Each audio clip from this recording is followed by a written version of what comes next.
الحمد لله رب العالمين والصلاة والسلام على جميع الأنبياء والمرسلين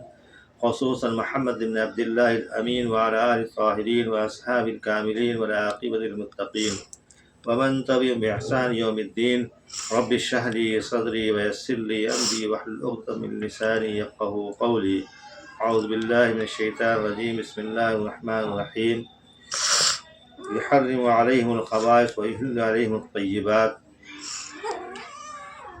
وقال عليه الصلاة والسلام لا ضرر ولا ضرار او كما قال علیہ الصلاۃ والسلام. میرے محترم بزرگوں اور دوستو، اللہ تبارک تعالیٰ نے تمام انسانوں کے لیے کیا چیز کھائے کیا چیز نہ کھائے، بالخصوص اہل ایمان کے لیے اللہ تبارک تعالیٰ نے کھانے پینے کے سلسلے میں بھی بہت سی گائیڈ لائنز دی ہیں، اور بالخصوص آج کل نوجوان طبقے میں جو خرابیاں اور کمیاں پائی جاتی ہیں، ان خرابیوں میں ایک خرابی یہ بھی ہے کہ نشے کے عادی ہوتے جا رہے ہیں، بالخصوص پڑیا، پان مسالہ اور تمباکو اور اس قسم کے، اسی طریقے سے گل منجن اور بہت ساری چیزیں ہیں جن کو یہ تصور کیا جاتا ہے کہ یہ خبائث میں داخل نہیں، حالانکہ پان ہو یا پان مسالہ ہو اور اس کے علاوہ نسوار یا تمباکو بیڑی ہو، ہر ایک میں نشہ ہے. اور اللہ کے رسول صلی اللہ علیہ وسلم نے فرمایا کسی ایسی چیز کا استعمال جو خود کو نقصان پہنچائے یا دوسرے کے لیے نقصان دہ ہو، اس سے اپنے آپ کو بچانا چاہیے. اسی لیے اللہ کے رسول صلی اللہ علیہ وسلم نے ابو داؤد شریف سے روایت فرمایا کہ جو چیز زیادہ تعداد میں حرام ہے،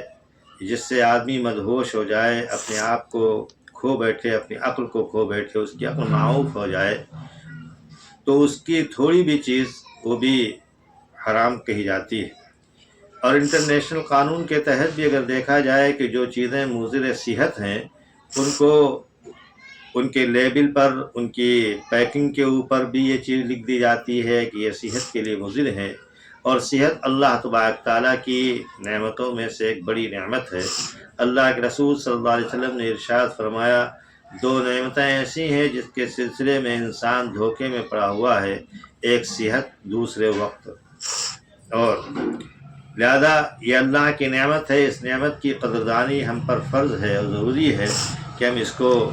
اس کی قدردانی کریں، اس کو کسی ایسی چیز کے ذریعے سے خراب نہ کریں جو ہماری صحت کے لیے نقصان دہ ہو، ہمارے اپنی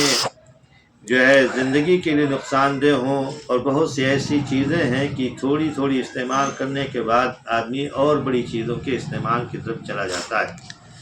اور انسان کی طبیعت و مزاج بھی ایسی ہے، الانسان حریص مما منع، کہ انسان اسی چیز کی طرف بڑھتا ہے جو چیز سے منع کی جاتی ہے. اب معلوم ہوا کہ یہ چھوٹی چیزیں استعمال کرتے کرتے شراب، اور بہت سے نوجوان جو ہیں وہ ٹھنڈی شراب کے نام سے کہ وہ صحت مند ہیں اور جسم کو پھلاتی ہیں اور صحت بناتی ہیں، ان کا بھی استعمال کرنے لگتے ہیں کہ وہ سمجھتے ہیں کہ یہ نقصان دہ نہیں ہے اور اس سے نشہ نہیں آتا ہے، حالانکہ وہ سب نشے میں داخل ہے. نام تبدیل ہو جائے یا اس کا لیبل بدل دیا جائے یا اس کا کوئی دوسرا نام بدل دیا جائے تو اس ناموں کی تبدیلی کی وجہ سے کوئی حرام چیز حلال نہیں ہوتی ہے. اسی لیے اور بھی بہت ساری چیزیں اللہ تبارک تعالیٰ نے قرآن فرمایا لا تقتلوا انفسکم، اپنے آپ کو قتل مت کرو. اللہ تبارک تعالیٰ نے ایک دوسری جگہ فرمایا کہ لا تلقوا بأیدیکم الی التہلکہ، اپنے آپ کو ہلاکت میں مت ڈالو. تو یہ چیزیں ہلاکت کی طرف لے جانے والی ہیں، اس لیے چاروں ائمہ کے نزدیک تقریباً ان تمام چیزوں کو حرام کہا گیا ہے، اور اہل حدیث علماء کے نزدیک بھی ان کو حرام کہا جاتا ہے. اور بالخصوص اسیمینی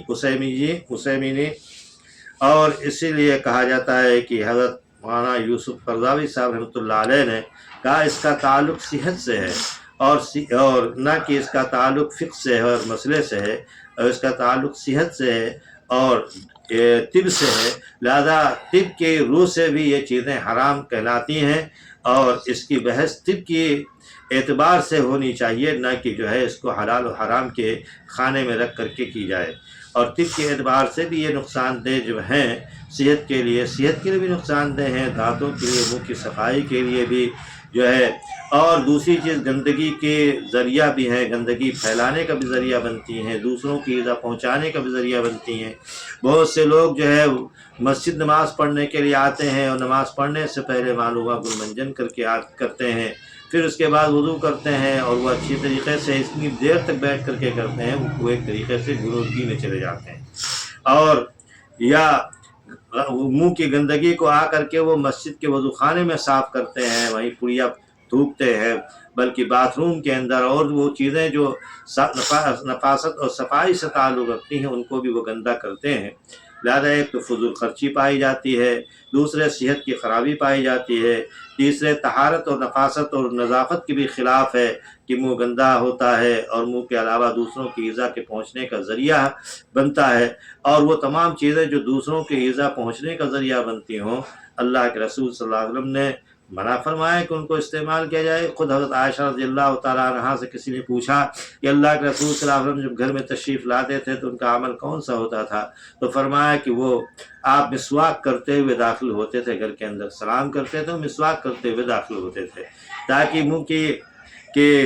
کو صاف کر لیں، اور ہمارے منہ کی بدبو کی وجہ سے کسی ہماری بیوی کو تکلیف اور ایذا نہ پہنچنے پائے۔ آج بہت سے لوگ ہیں کہ ان تمام چیزوں کو استعمال کرنے کے ساتھ اسی طرح بستر پر سو جاتے ہیں، نہ بغیر منہ صاف کرتے ہیں، نہ کچھ کرتے ہیں، اور دوسروں کو ایذا پہنچانے کا ذریعہ بنتے ہیں، اور اگر جو ہے کوئی منع کرتا ہے تو اس کے لڑنے کے لیے تیار ہو جاتے ہیں۔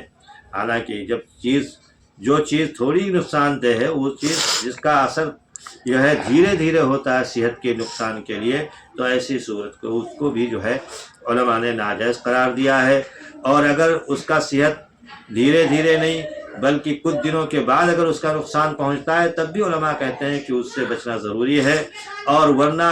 اگر نہیں بھی پہنچتا ہے صحت کو نقصان دہ، اگر نقصان کے لیے صحت کے لیے نقصان دہ نہیں ہے، تو ایسی صورت کے اندر بہرحال وہ خلاف اولا ہے اور مکروہ چیز ہے، لہذا اس سے بھی بچنا چاہیے، تاکہ اولا اور افضل کے اوپر عمل کرنا چاہیے، منہ کو صاف ستھرا رکھنا چاہیے، اور اپنی نماز کو، اپنی عبادت کو، اپنے گھر کو، اپنے استنجا خانے کو، اور یہاں تک کہ جو ہے اپنی گلی کو، اور اپنے جو ہے گھر کے سامنے صحن کو، اور بہت ساری چیزوں کو اللہ کے رسول صلی اللہ علیہ وسلم نے صاف رکھنے کا حکم دیا ہے۔ لہذا ہم ایمان والوں کا تو ہر عمل ایسا ہونا چاہیے جو دوسروں کے لیے دعوت کا اور دین اسلام کی طرف بلاوے کا، اور اس کی طرف دعوت دینے کا، اور اس کی طرف کھنچاؤ کا ذریعہ بنے، نہ کہ دوسروں کے لیے نفرت کا اور جو ہے بغض کا اور دوری کا ذریعہ بنے۔ اللہ کے رسول صلی اللہ علیہ وسلم نے تو یہاں تک فرمایا کہ اپنے گھروں کے سامنے صحن کو صاف رکھو، تم یہودیوں کی طرح مت ہو جاؤ۔ لہذا ایسی صورت کے اندر ہمیں اپنے گھر کے باہر صحن، اگر صحن نہیں ہے، چبوترا نہیں ہے، تب بھی جو ہے ہم جو روڈ اگر ہے تو ہم روڈ جو اپنے گھر کے سامنے کے روڈ کو بھی صاف کریں، اور گھر کے سامنے روڈ ہی نہیں بلکہ اگر نالی بھی ہے ہمارے گھر کے کنارے تو اس کو بھی صاف ستھرا رکھیں، کیونکہ اس کے بھی اثرات، گندے اثرات جو ہے موذی مچھر پیدا ہوتے ہیں، اور بیماریاں پھیلتی ہیں، اور بہت ساری خرابیاں پیدا ہوتی ہیں، لہذا ان کی بھی صفائی کا حکم دیا گیا ہے۔ اور 5 وقت نماز پڑھ کر کے اس سے پہلے وضو کرنا، وضو میں مسواک، اللہ کے رسول صلی اللہ علیہ وسلم نے فرمایا کہ اگر میری امت کے لیے یہ مشقت کی چیز نہ ہوتی تو میں وضو کے ساتھ مسواک کو فرض کر دیتا۔ تو یہ اللہ کے رسول صلی اللہ علیہ وسلم نے اتنی خصوصیت کے ساتھ اس پر عمل کیا ہے، یہ خود اس بات کی طرف اشارہ کرتی ہے بات کی جو ہے ہمیں تمام ان گندی چیزوں سے بچنا چاہیے، اور ان تمام چیزوں کو اپنانا چاہیے جو اسلام جس کی طرف، جس صفائی کی طرف، جس نظافت کی طرف، جس طہارت کی طرف، جس خوبی کی طرف دعوت دیتا ہے۔ اللہ تبارک تعالیٰ بھی فرماتا ہے ان اللہ یحب المطہرین، کہ اللہ تبارک تعالیٰ صفائی ستھرائی اختیار کرنے والوں کو پسند فرماتا ہے۔ اسی لیے وضو کرنے کے بعد بھی دعا رکھی گئی ہے، اللہم اجعلنی من التوابین واجعلنی من المتطہرین، کہ اللہ میں نے ظاہری پاکی تو حاصل کر لی ہے، باطنی پاکی بھی ہمیں نصیب فرما دے۔ تو یہ اس بات کی طرف اشارہ ہے، اللہ تبارک تعالیٰ ہم مسلمانوں کو پوری طریقے اس پر عمل کرنے والا اور اس پر چلنے والا بنائے۔ وآخر دعوانا الحمدللہ۔